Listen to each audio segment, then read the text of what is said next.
Well, good morning, YouTube. This is my new friend, George. Hi. George and I met about 5 minutes ago. This is yet another interview that's been set up by the world-famous Baby May. And George lives behind the current complex that I live in, an apartment complex.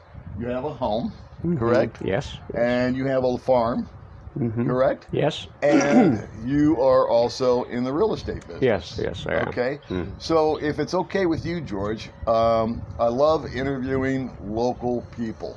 And if you could, maybe you could just take a few minutes and kind of let my audience know who you are, if you're married, if you have kids, what you do for a living, things such as that nature. All right. Okay. My name is George, and I live in Valencia for more than 10 years. But before that, before we got married, we lived close to this place, just about less than 10 minutes from here, even 5-minute drive from here. So I actually grew up here in this area.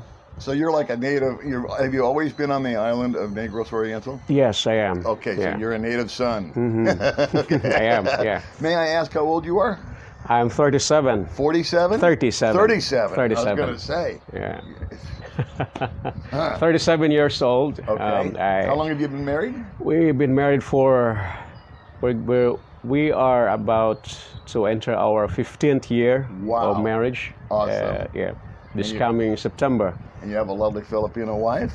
Thank you. And your children, how many do you have? We have three. Three. Three children. The eldest is a girl, followed by a boy, then the youngest is a girl. And they're all in school? Yes. But they're not in school? Yeah, at the moment, because of this COVID-19. How has the COVID affected not only your life, George, but how has it affected the general population? Now, I know you're a very industrious fellow. You have a farm, so you have like a plan B. Yeah. You also work at a full-time in a real estate office. You sell real estate, so maybe we can get into that a little bit. But in your humble opinion, how do you feel that this whole virus has affected the common guy, the average fellow, okay, that's just trying to work and live and exist here in the Philippines? Yeah. Has the effect been super negative? Has it been something that's hurt them financially? What is your opinion on that? As a general, obviously it affected the whole world. Yes. Because it's a pandemic. So there are factors that has been affected by the virus. So first of all, during the quarantine, so obviously it affected the way we socialize with other people. Yes. During the ECQ, or the Enhanced Community Quarantine, we have been restricted by the government to stay at home. Correct. Only one person is allowed to go out and purchase the necessary or essential things. Correct. That a family or a person will need. Yeah. So that affected the social. So we had more. Same. We experienced the same thing. So we're the same. In other words, it affected our social lives. Yes. Second, it affected how we interact with our friends, neighbors, relatives. Right. Second thing is the economy, financially, because people are not used to be in the position to generate income as they should have, or they used to have as before, because of this current pandemic. In fact, I think almost all of the sectors in the entrepreneurship side, all the businesses are actually affected because of this. The purchasing power of the locals, even those who are foreign investors here, are even affected. Primarily because they could not just come in here because of the pandemic. Sure. So, and there are many jobs that have been lost because of this pandemic. So obviously the effect is social and the economic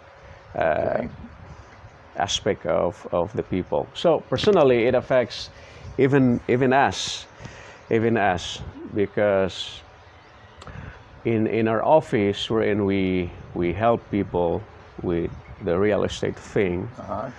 So there are no new buyers entering, especially those who into the marketplace, and people are afraid to let go of their financial,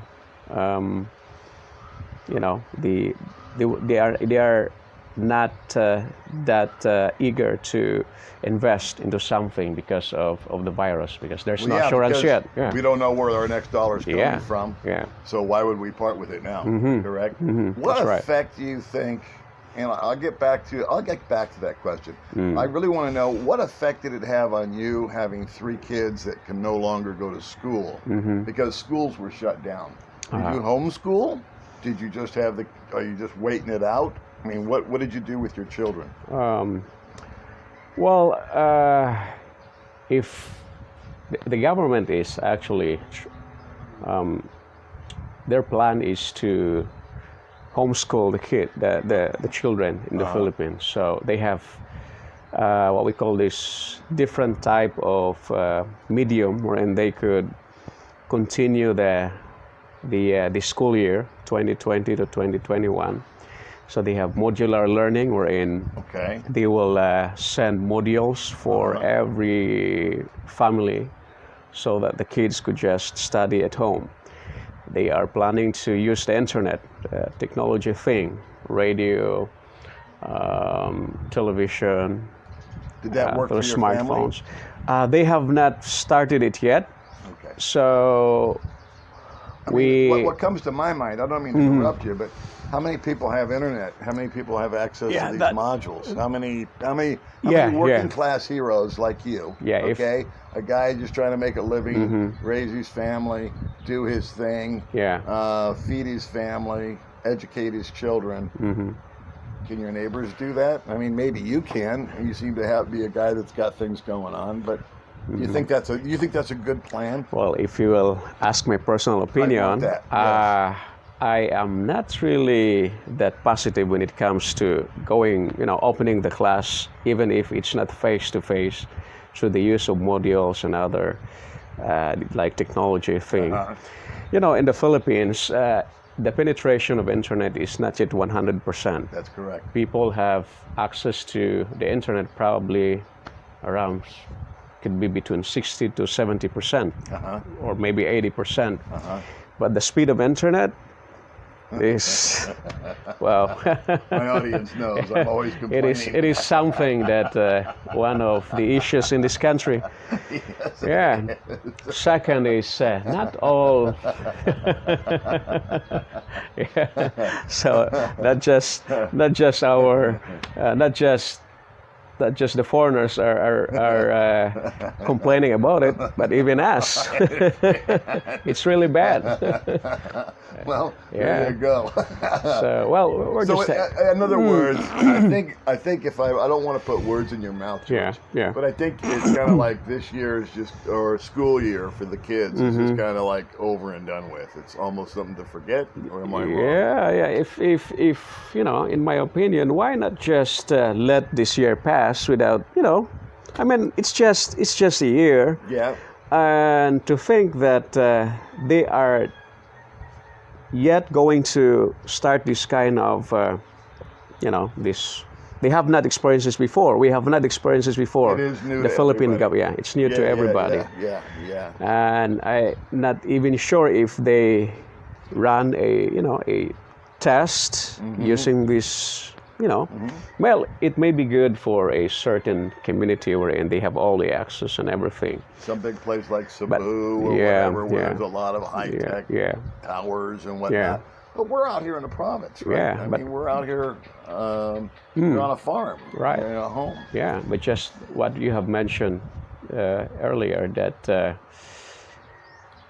that we have to take into account that nowadays, because of this COVID thing, which really affects the whole world, the economy as the number one thing, is that if you go to remote places, even just in the provinces, we will just not go to the hinterlands.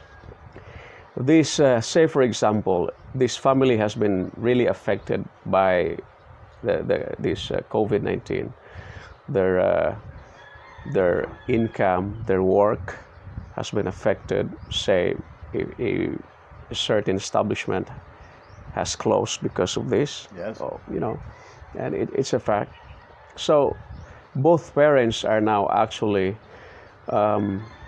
thinking of how to get the things that they need every day, especially Every food. day. Yeah. And now here comes the burden of homeschooling. Yes. So how can the parents focus in these two things, Right. feeding their family, their children, and also educating them? Yeah. And worse of it, if they are now both working, say they are now they resorted back to farming, so they have to work. Let's talk about Yeah, that. so- You were selling real estate, and I assume you were. I don't know. Yeah. You were having a degree of success with that, correct? Or am I right? Or am I wrong? I worked for a real estate company before for 12 years. Wow. Then I separated from them, so it's about 2 years now. Okay. So after that, I have not been really active into real estate because I have an agreement with them after separation. Okay. So my main thing actually is, of course, this a little bit of farming. Okay. After I get separated from them, and I'm just lucky to have met someone. So I work in various things in the office, some office work. Oh, okay. And because of my experience in the real estate, he has some personal properties. Actually, he has lots of properties Okay.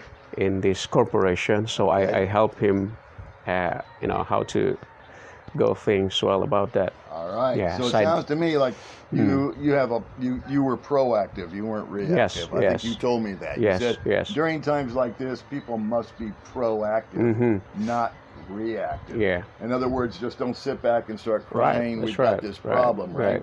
You need to dig in, figure it out, and make it happen. Yeah. So you have a farm now. Do you own that land, or do you lease that land? We lease that. You we lease that. land. Yeah. Is that fairly common out here for a guy to lease the land, grow vegetables, fruits, whatever, and then resell them? Is that common? Yeah, for people who does not own a big chunk of land, so they really have to lease to somebody. If you don't have that enough space in your backyard to plant, then you have to do that. If your plan is really to have an income out of farming, yes. So that's common for that segment of people. I understand. Yeah. And there are also others who have they own that particular land, but not are all interested in farming. So, So what do you grow on your farm? I get to really see. We have varieties of vegetables there. Okay. We grow currently we grow eggplant. We have sponge gourd. I think you've seen those yellow flowery Yes. vine there. We have bottle gourd. We have the bitter gourd. We also have we call that pechay. I'm not familiar with that. It's like pak choy, something like that. Okay. Oh, okay. Yeah. Okay. We also have upland spinach, upland Wow. kangkong. We used to have what we call that cucumber. Green cucumber. Those are huge Yeah, out here. yeah. Everywhere I go, I get a cucumber. Yeah, we get So cucumber. my question is this: obviously, the farm is going to serve the purpose of putting food on your table. Yes, Correct. yes, So yes. your family will not go hungry. They're always going to have food to Yes, eat because yes. of the farm. Yes. Do you sell locally, like to guys like me, where I can drive over and buy a bag of whatever? Yeah. Or do you sell in bulk? I guess is my question. Like, you know that you're familiar with the market Yeah. in Valencia. Do you ever supply those people, or is it something where you have your own stand? Do people drive over here to buy vegetables from you? How does that work? Because I honestly don't know. Well, when we started producing more than we can consume, Okay. so we have lots of surplus from our garden. So we just sell that to our neighbors. So see. people will just come in there every time when they see us doing the work in the farm. So they will just go there and buy particular vegetable that they would love to eat. Okay. So especially during the ECQ, Yeah. just even early in the morning. So that's every day. Because there's shortages everywhere, Yeah, right? yeah. I mean, I complain way too much, but May and I will go somewhere and it'll be out of stock, out of this, out of that. So I imagine, and I see also that people will go very early in the morning to the stands because there was at first at least a massive rush, hoarding of food and all of that. Right. That seems to have calmed down. I don't know. Yeah. Yes. But did you experience that at first, back in January or whenever we first started going on, or February when we had the lockdown? Actually, it was more in March. January was in America. Yeah. Wherein we also part of this panic buying or something. Yeah. Well,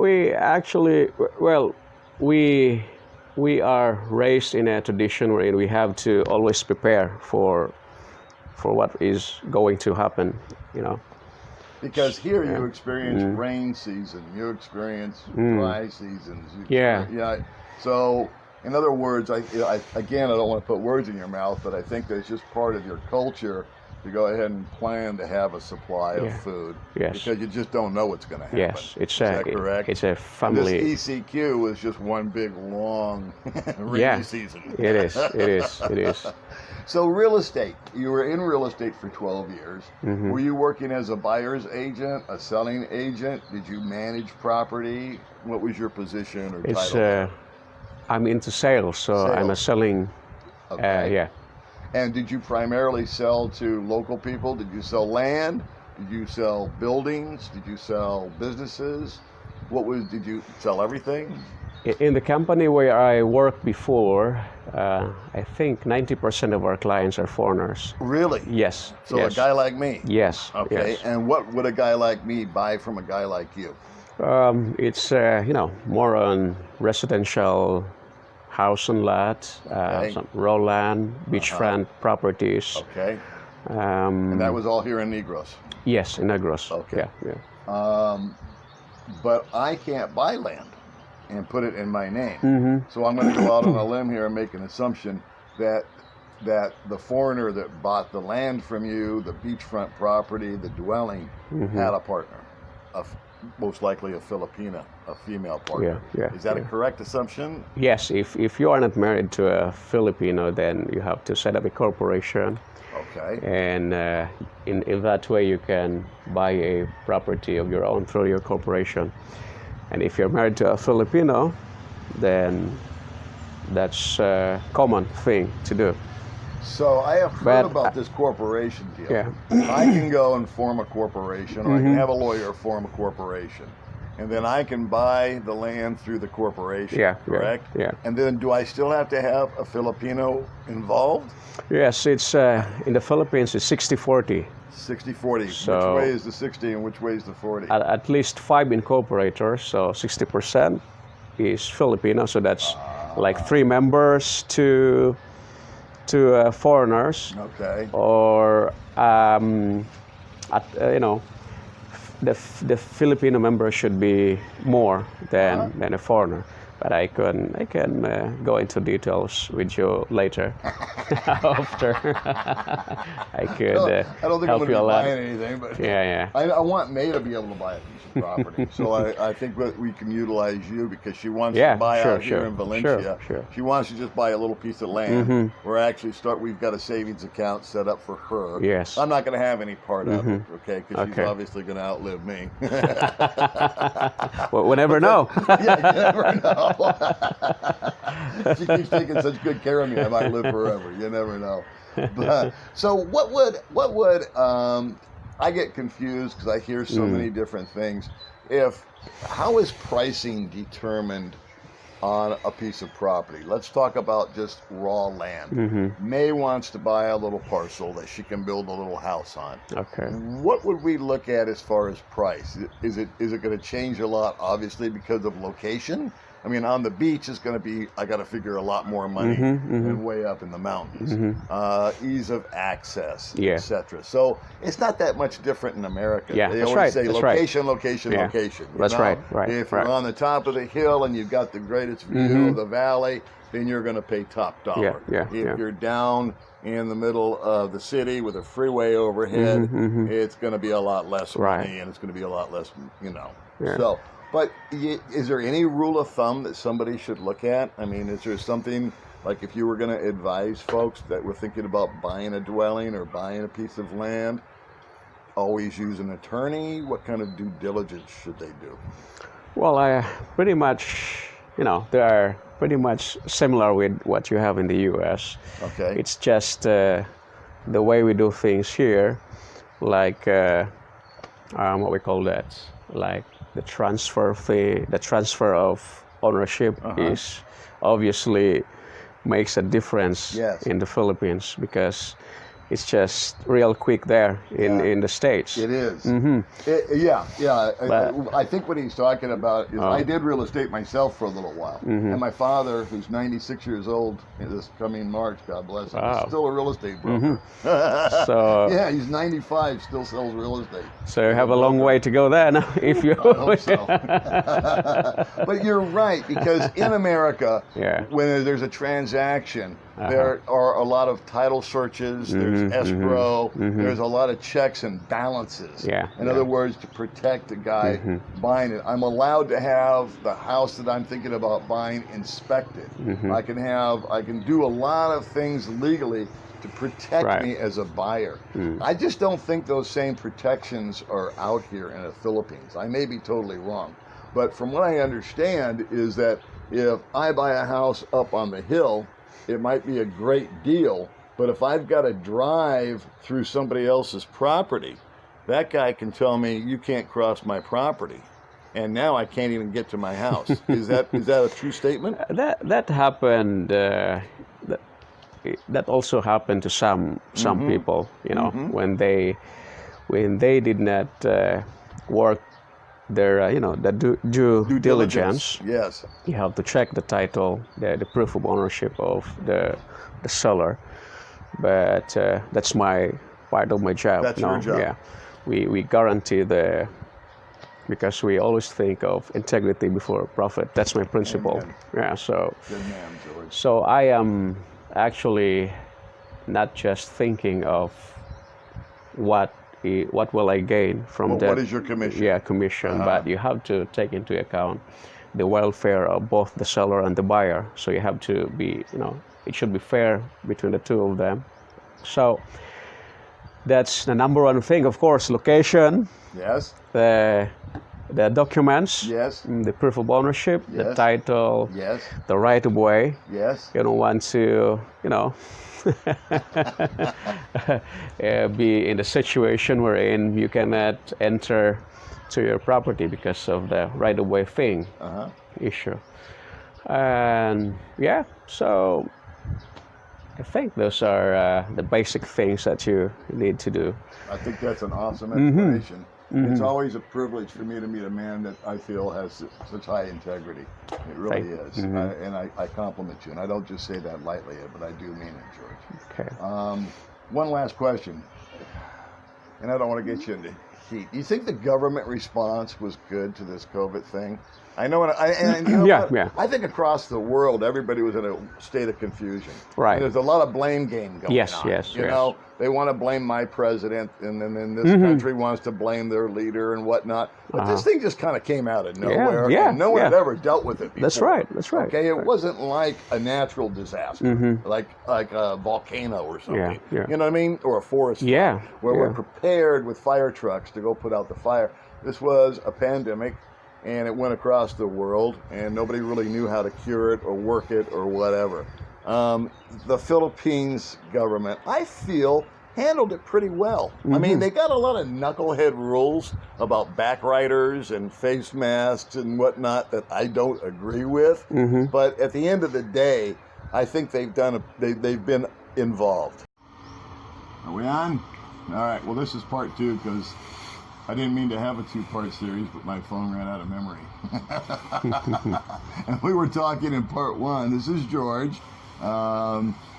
We were talking about the COVID. We were talking about real estate. We were talking about homeschooling. And when my video shut off last time, we were talking about how the local government was handling the situation financially. Yeah. I made a comment that I don't know if the money is being properly distributed or not. I don't know, is that a correct statement or not fair? Well, in our municipality, I just would like to commend the local officials, the barangay officials, for doing their part, their work in distributing the funds that needed to be extended to people who are in need. Yeah, but there are things that, as what you've said, people is not ready for this, so it just suddenly happens, so nobody's prepared to face this crisis, this COVID-19. Yeah, that's what I've said before. The problem lies now with the different localities, in how they will handle the needs of the people.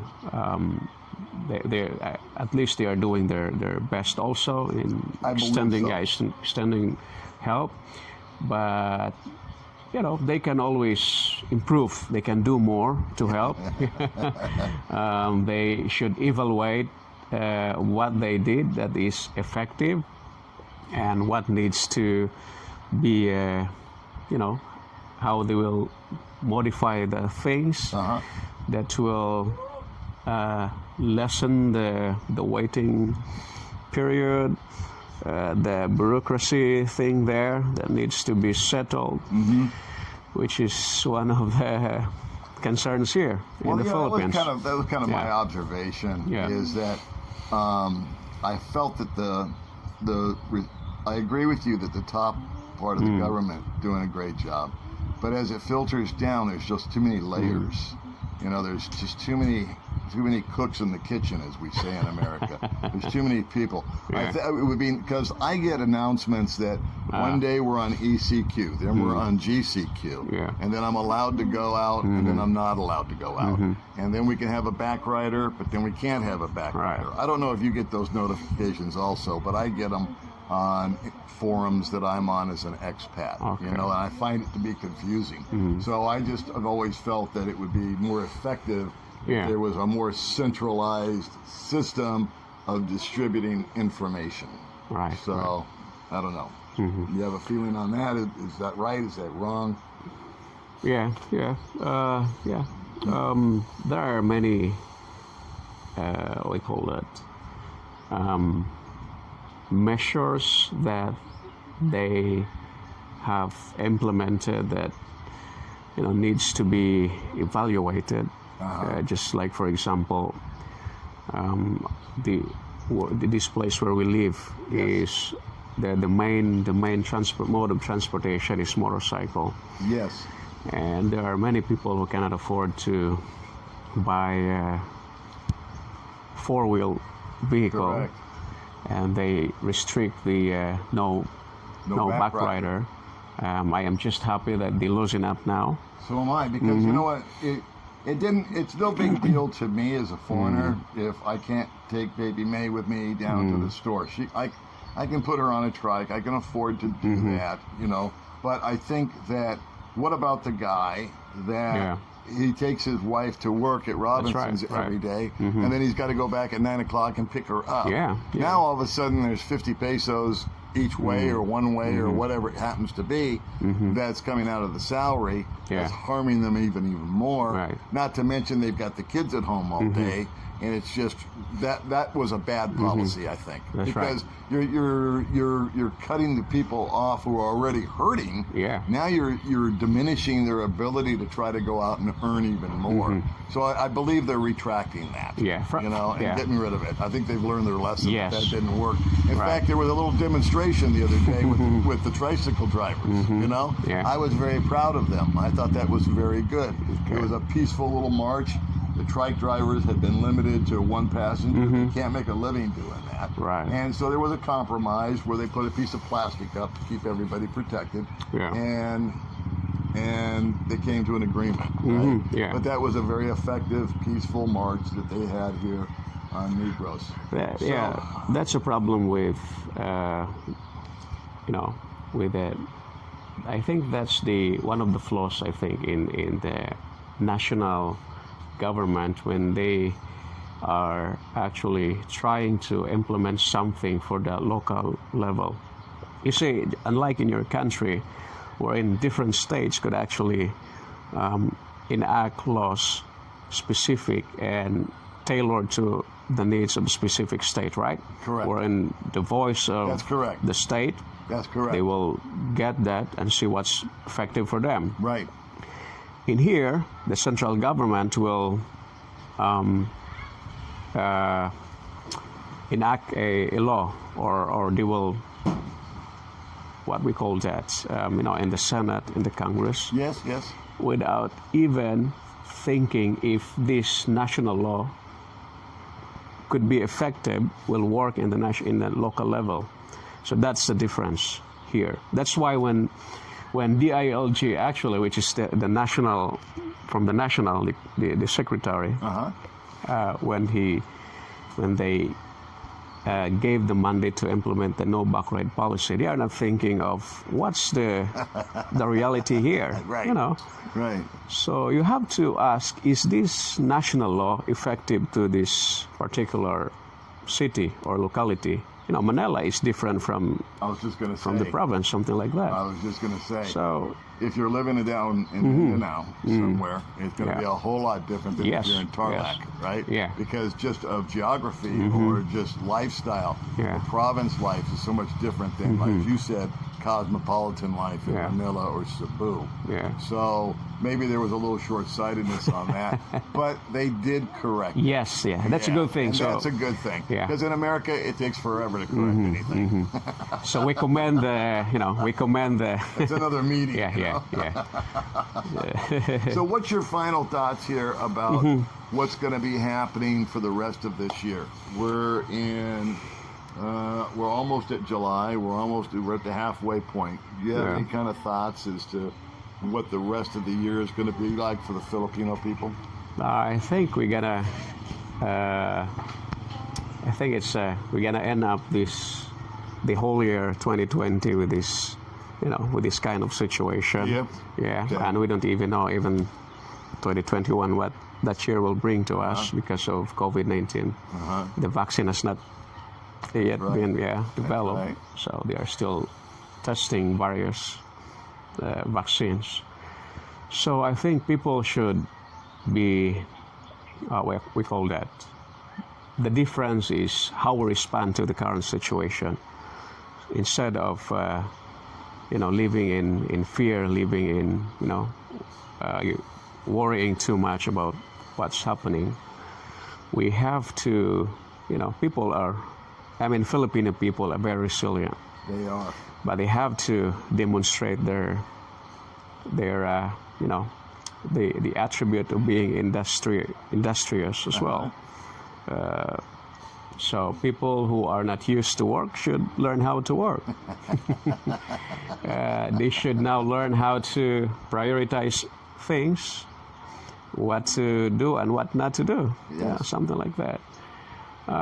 They have to teach every member of the family the principle of work.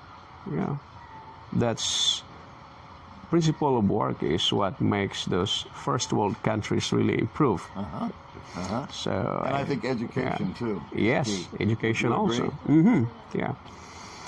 Do you have any last words of wisdom for everybody out there in my little YouTube channel? Anything you would like to say before we sign off? Yeah.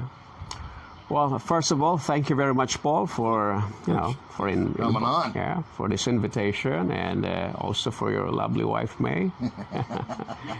And I am happy that you are here.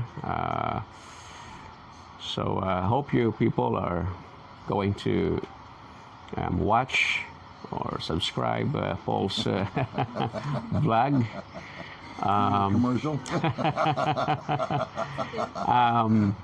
In our family, we are practicing organic farming, wherein we are trying to encourage people to really produce safe vegetables. So we are also selling the surplus of what we have harvested from our farm. So now, do you sell out every day, or do you still need more customers? Right now, the supply is not that it's I think not yet enough, not sufficient for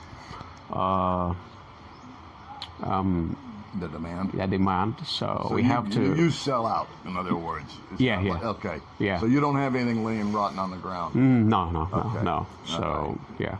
Okay. So we are still trying to produce more out of it. I have to ask, because I kind of get into this on my other videos, and we didn't do it at all. Yeah. But you've been just a wealth of information here. But you've been married for 15 years. Yeah. How did you meet your wife? Well, we met to a church educational system. Okay. Yeah, we belong to the same church. Okay. So we have this program. So we met there, and then things happen. Yeah. How old are your beautiful children? My eldest is she'll be turning 14. Okay. Yeah. This August, and the second, my boy, is 11. Okay. And the youngest is 10. And do they help you on the farm? Yeah, they do. Yeah, they work, huh? Yes. And I watched your I think it's your eldest daughter. She runs fast as a deer. Yeah. So it's wow! Look at that girl go. Because she went to go fetch you. Right. It was like Superman, She's a very good athlete. I'll tell you that much. Yeah, she is. Those organic vegetables are working on her. Right. So. Kids. Hey, you want to come over and say hi? Is that okay or no? Is that okay? Or you want to prefer not to keep them on? Yeah, it's up to them. You guys want to come up and say hi? All right, come over and say hi to everybody. Just say hi and tell Just say hi, okay? Hi, my name is George. No. Hi, my name is Casey, by the way. All What a right. beautiful family. All right. George, thanks so much for being with me. Thank you so today. much. It was Yeah. really All a right. pleasure to meet you. It's okay. Yeah. And I'm sorry I took you away from your farm. No, it's okay. It's not every day that you are.